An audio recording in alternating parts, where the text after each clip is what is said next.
নমস্কার বন্ধুরা, তোমরা সকলে কেমন আছো? আশা করি ভালো আছো। West Bengal school service commission caste certificate update করার ব্যাপারে একটা খুবই গুরুত্বপূর্ণ নোটিশ দিয়েছে। তো এই নোটিশটা প্রকাশিত হয়েছে 22/9/2025 তারিখে। তো বিস্তারিত কি বলেছে নোটিশের মধ্যে দেখে নেওয়া যাক। তো নোটিশের মধ্যে বলেছে যে ছাত্রছাত্রীদেরকে কাস্ট সার্টিফিকেট আপডেট করার ব্যাপারে বহুবার বলা সত্ত্বেও তারা তাদের কাস্ট সার্টিফিকেট আপডেট করেনি। তো নবম, দশম এবং একাদশ, দ্বাদশ শ্রেণীর সেকেন্ড এসটি শিক্ষার্থীদের শেষ সুযোগ দেওয়া হচ্ছে কাস্ট সার্টিফিকেট আপডেট করার জন্য।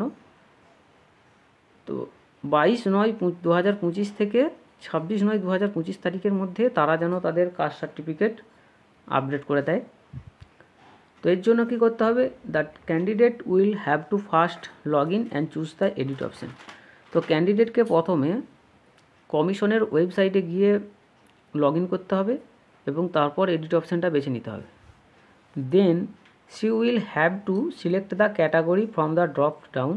তারপর সেখানে ক্যাটাগরিটা বেছে নিতে হবে। The candidate will have to specify his sub category. তারপর শিক্ষার্থীদেরকে তার sub category, application certificate number, caste সার্টিফিকেটের যে অ্যাপ্লিকেশন সার্টিফিকেট আছে সেটা কত তারিখে ইস্যু হয়েছে সেটা সমস্ত কিছুকে এখানে উল্লেখ করতে হবে। ঠিক আছে। আর এই জায়গায় একটা গুরুত্বপূর্ণ কথা বলেছে যে in case of any candidate fails to update his her category within 26/9/2025, যে 26/9/2025 তারিখের মধ্যে কেউ যদি তাদের ক্যাটাগরি আপডেট করতে করে না থাকে বা ব্যর্থ হয়, the category of such candidate would be treated as general. তাহলে তার যে ক্যাটাগরি আর কি কাস্ট সার্টিফিকেট, তো সেটা জেনারেল বলে গণ্য হবে। ঠিক আছে।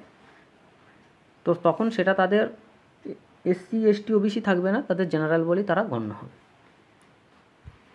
তো এই নোটিশটাই প্রকাশিত হয়েছে। তো আজকের মতো এখানেই শেষ করছি। পরের এপিসোডে আবার দেখা হবে।